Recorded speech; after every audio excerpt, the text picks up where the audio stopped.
every day when I come to the IRCO receptions area,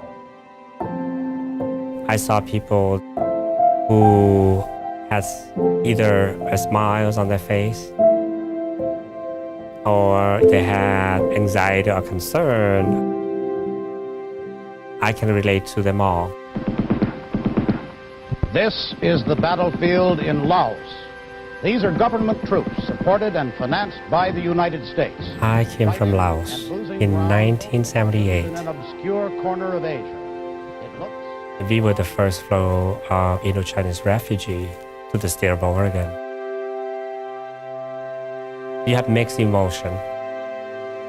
There is anxiety about how do you comprehend with this new land, with this new culture. Back then, we only have 2 Oriental grocery. And I remember everybody wanted to know, how do you go get rice? There's also a joy. The joy is that we fled a war-torn country where we fled for our life. The Democratic Republic of Congo has endured one of the most devastating wars in Africa's history. I came from Congo. Even you're in the house, you hear the gunshot out there, and that scares you. Around 4 million people have died. I was 13 years old when I first came to IRCO. When I first, came to IRCO, I remember when we were putting together a play. My sister and I were doing like African dance. Yeah, I have all that great memories of like events. One of the IRCO employee, the one that's from Nigeria, she actually took me out to buy some, professional clothes and stuff like that. And just to have somebody to kind of guide me, this is how you're supposed to dress when you go to work, and this is what you're supposed to prepare yourself for the interview. It was really helpful to have somebody that looks like, myself and to kind of guide me. Feed. Okay, fed. The next morning. I do sit with a lot of refugees with their family. You saw in Alaska? Yeah. Okay, that sounds right. So when I look at them, like the first thing I see is like being lost, not knowing what direction to go, wanting somebody to hold their hand and to guide them.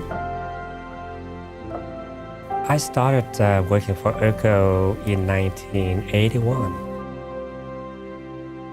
IRCO is not your typical nonprofit. Among our staff today, on a daily basis, we're able to speak more than 50 different languages.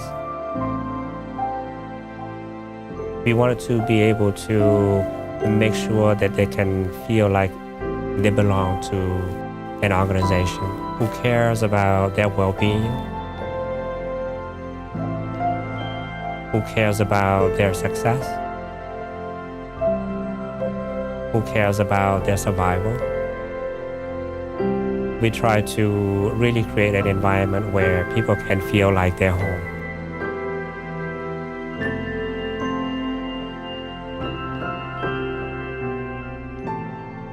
This is really where the new beginning really began.